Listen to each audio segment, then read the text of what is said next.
आखिरकार सीरिया में वही हुआ जैसा कि कई सारे एक्सपर्ट पिछले कुछ दिनों से अनुमान लगा रहे थे।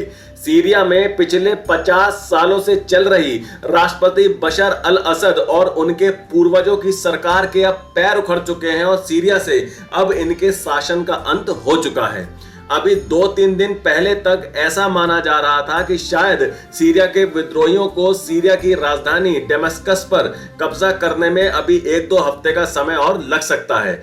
दमिश्क पर कब्जा करने की लड़ाई बड़ी भीषण होगी, लेकिन दमिश्क पर विद्रोहियों का कब्जा इतनी जल्दी और इतनी आसानी से हो जाएगा, इस बात पर अभी भी भरोसा करना मुश्किल हो रहा है। विद्रोहियों से लड़ाई तो छोड़िए, बल्कि सीरिया के राष्ट्रपति बशर अल असद अपना देश सीरिया को छोड़कर भाग चुके हैं और वो इस समय किस देश में शरण लिए हुए हैं, इसकी कोई पक्की खबर अब तक निकलकर नहीं आई है।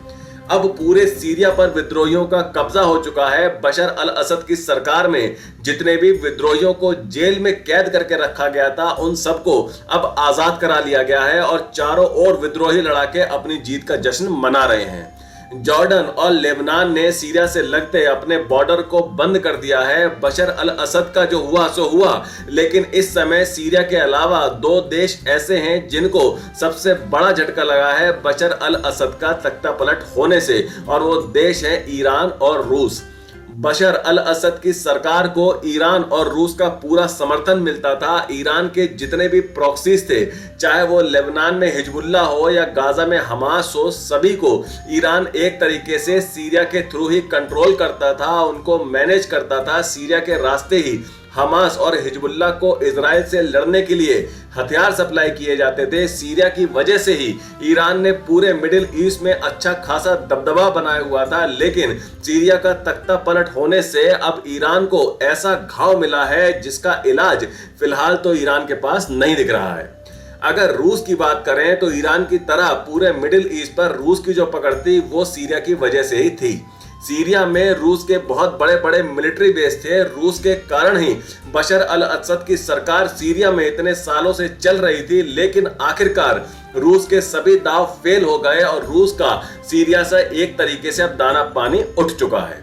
अगर बड़े परिप्रेक्ष्य में देखा जाए तो असद सरकार को जो इतना बड़ा नुकसान हुआ है वो हुआ है रूस यूक्रेन युद्ध के कारण। पिछले कुछ सालों में अमेरिका और उसके सहयोगियों ने अपने एड़ी चोटी का पूरा जोर लगा लिया था, लेकिन सीरिया में वो असद सरकार का तख्ता पलट नहीं कर पाए, क्योंकि रूस बशर अल असद के साथ खड़ा था। वो रूस ही था जिसकी वजह से ही आज तक सीरिया पर असद सरकार का तख्ता पलट नहीं हो सका। अब की बार भी रूस ने सीरिया सरकार के विद्रोहियों पर काफी एयर स्ट्राइक करी, सीरिया की सरकार को बचाने की पूरी कोशिश करी, लेकिन यूक्रेन युद्ध में उलझे होने की वजह से रूस सीरिया की उतनी मदद नहीं कर पाया जितनी की सीरिया को चाहिए थी। रूस की एयर स्ट्राइक से विद्रोही गुटों को कोई खास बड़ा नुकसान नहीं हुआ। वो सीरिया के एक के बाद एक शहर पर कब्जा करते गए और अब देश की राजधानी पर भी उनका कब्जा हो चुका है।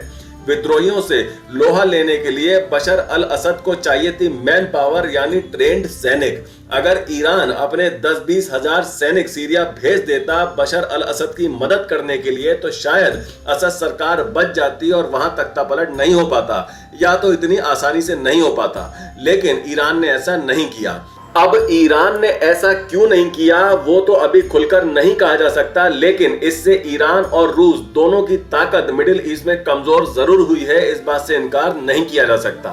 वहीं दूसरी ओर इस खबर से सबसे ज्यादा जो देश खुश होगा वो होगा इजराइल, क्योंकि इजराइल के खिलाफ अब तक हमास और हिजबुल्लाह ने जितने भी हथियार इस्तेमाल किए, उनमें से ज्यादातर हथियार सीरिया के रास्ते ही हमास और हिजबुल्लाह को ईरान द्वारा पहुंचाए गए हैं। रूस भले ही यूक्रेन का युद्ध अब जीत ले, ट्रंप के आने के बाद भले ही यूक्रेन के साथ उसका युद्ध विराम हो जाए, शायद यूक्रेन की कुछ जमीन भी उसे मिल जाए, लेकिन अमेरिका और उसके सहयोगी देशों ने मिडिल ईस्ट में सीरिया का तख्तापलट करके रूस को बहुत बड़ी चोट पहुंचा दी है। अभी आने वाले कुछ दिनों में सीरिया से और भी बड़ी अपडेट निकल कर आ सकती हैं। आप चैनल को प्लीज सब्सक्राइब जरूर कर लेना उन अपडेट्स को सबसे पहले देखने के लिए। अब चलते हैं अपने दूसरे सेक्शन, यानी जो लोग जॉब ढूंढ रहे हैं उनके लिए काम की खबर।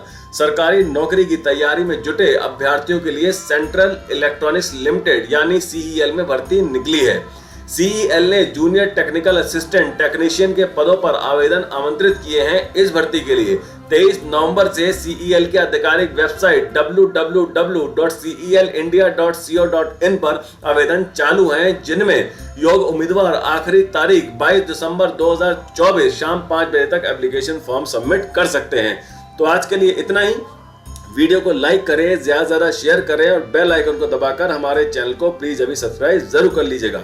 तो मिलते हैं अगली खबर के साथ जल्द ही। टेक केयर, जय हिंद।